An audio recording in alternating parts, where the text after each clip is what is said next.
प्रिय मित्रों, सुप्रभात।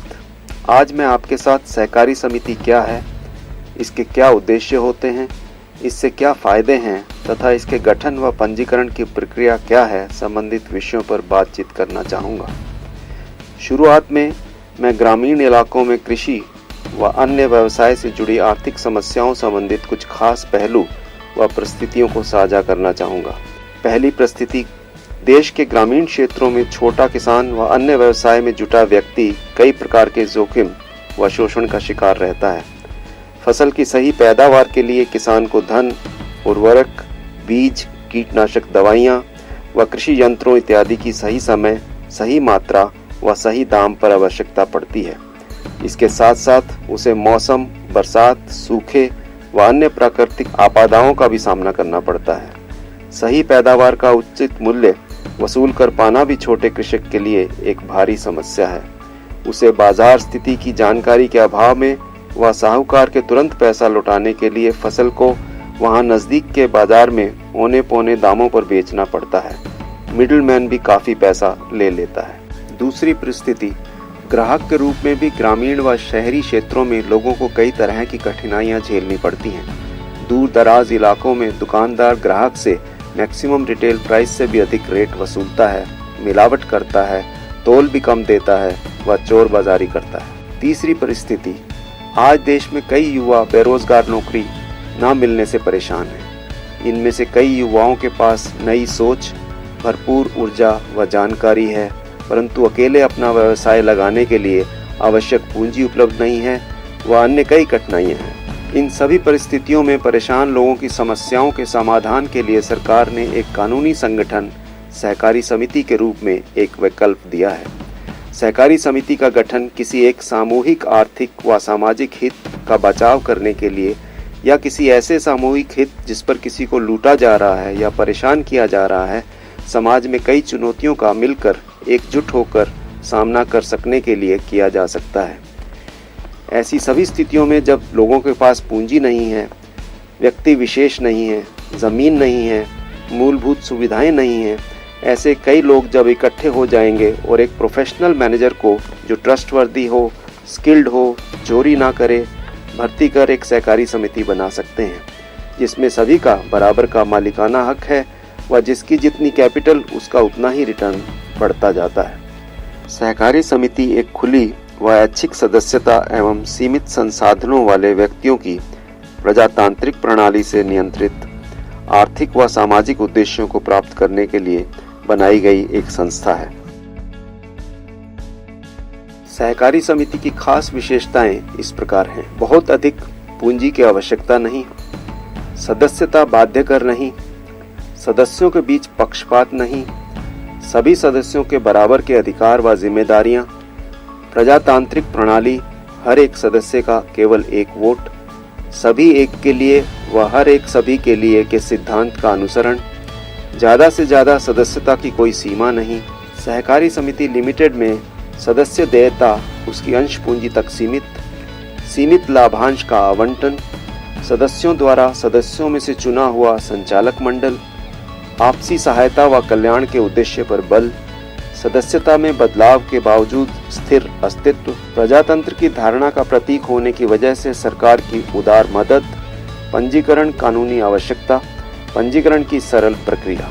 अब हम यह जानने का प्रयास करेंगे कि सहकारी समिति के गठन व पंजीकरण की प्रक्रिया क्या है। यहाँ हम उत्तर प्रदेश राज्य के संदर्भ में निर्धारित प्रक्रिया की चर्चा करेंगे। अन्य राज्यों में यह प्रक्रिया कुछ अलग हो सकती है। सहकारी समिति के गठन व पंजीकरण की प्रक्रिया के 10 कदम इस प्रकार हैं। पहला कदम, समिति बनाने के लिए कम से कम 10 इच्छुक व्यक्ति। सहकारी समिति के गठन के लिए सरकारी अधिनियम के अनुसार कम से कम 10 ऐसे व्यक्ति जो सभी अलग अलग परिवार से हैं व किसी एक सामान्य आर्थिक व सामाजिक उद्देश्य की पूर्ति के लिए मिलकर काम करना चाहें का एकजुट होना आवश्यक है।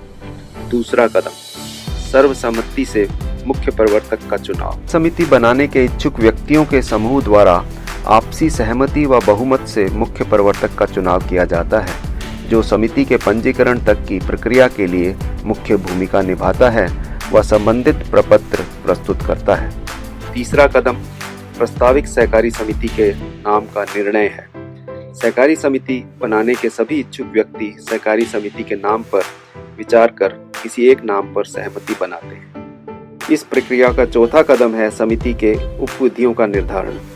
समिति बनाने के सभी इच्छुक व्यक्ति मिल बैठकर सहकारी समिति के आंतरिक मामलों व कार्य से संबंधित नियम निर्धारित करने हेतु समिति की उपविधियां तैयार करते हैं।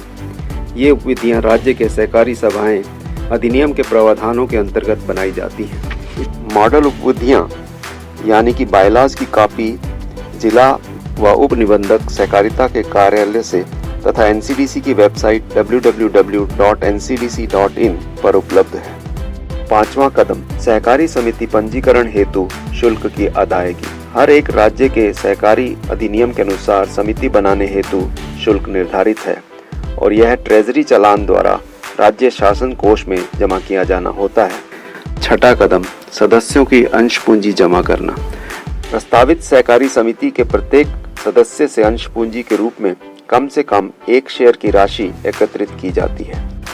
समिति का मुख्य प्रवर्तक एकत्रित राशि को जिला सहकारी बैंक लिमिटेड की शाखा में समिति के नाम से खाता खोलकर इस राशि को जमा कराता है तथा बैंक से इसकी रसीद प्राप्त करता है। समिति का खाता किसी कमर्शियल बैंक में भी खोला जा सकता है। इसके अलावा किसी भी प्रकार के शुल्क की भुगतान की आवश्यकता नहीं है। सातवां कदम, सहकारी समिति के गठन हेतु प्रार्थना पत्र। बैंक की औपचारिकताओं के पश्चात समिति का मुख्य प्रवर्तक समिति के गठन के लिए निर्धारित प्रारूप में प्रार्थना पर समस्त सूचनाओं एवं दस्तावेजों के साथ जिला निबंधक सहकारिता को प्रस्तुत करता है।